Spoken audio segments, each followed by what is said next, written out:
on their needs. Speaker. Sarah Dowie. Well, thank you, Mr. Speaker. It's a pleasure to make a contribution in this general debate in support of the government. A government that is sensible, a government that is unified, a government that is stable and is delivering for all New Zealanders.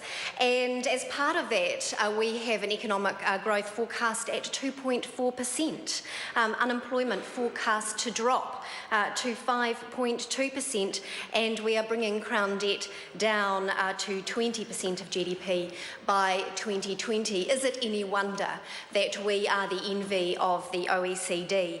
And we certainly are, through our stable management, the envy of the OECD in a world which has faced some of our larger, more traditional stable democracies are facing some incredible turmoil, and New Zealand is leading the way in stability and growth.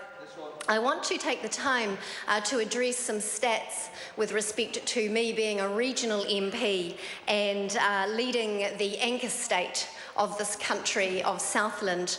There was a northerner, a member opposite, that addressed this House last night and claimed that Southland was in a recession.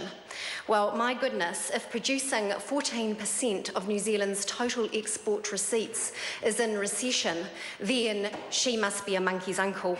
If an employment rate of 74%, when the national average is 65%, is not doing well, then I don't know what is. And yes, we can acknowledge that dairy is volatile at this stage. In fact, it has dropped in our export stats from 32% to 26%. But tourism is up, and we are still boxing economically above our weight for New Zealand, producing, I say again, 14% of New Zealand's total export receipts. And why is that? I am very proud to be a regional MP in this government, because this is a government that is looking at the economy as a whole, and we are providing initiatives to help grow the regions. We are looking at capitalising on our strengths, and we are diversifying our markets and diversifying our economy further. And how are we doing that? Well, we're investing $2 billion in ultra-fast broadband to connect our businesses to the rest of the world so that they can easily make connections and easily do business and get into new markets and stabilise their existing markets. And that is so important in places like Southland, where we are removed from larger centres. But look, you've got lower overheads in Southland, and you are connected, and so you can do business and do business well from anywhere in New Zealand. I also want to talk about the potential in Southland. I recently came back from a trip to Norway, which celebrated a conference which celebrated the success of aquaculture and best practice, learnt about best practice in aquaculture and all what it can produce, jobs and revenue and money for its people and families in Norway.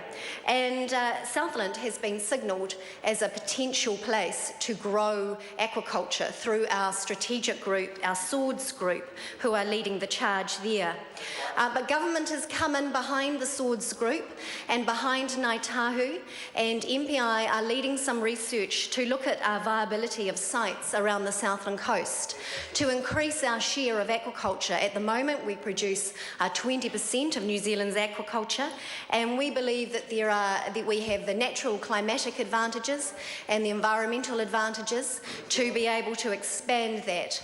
The stats are at the moment that for every hectare of aquaculture for finfish, you're producing about 20 jobs per hectare and about $20 million worth in revenue. And Southland wants a slice of that. Southland wants to capitalise on that. Southland wants to grow with that. Southland is doing well. We are not in recession. We box above our weight, and the northern member of the opposition from Dunedin should realise that. Mr.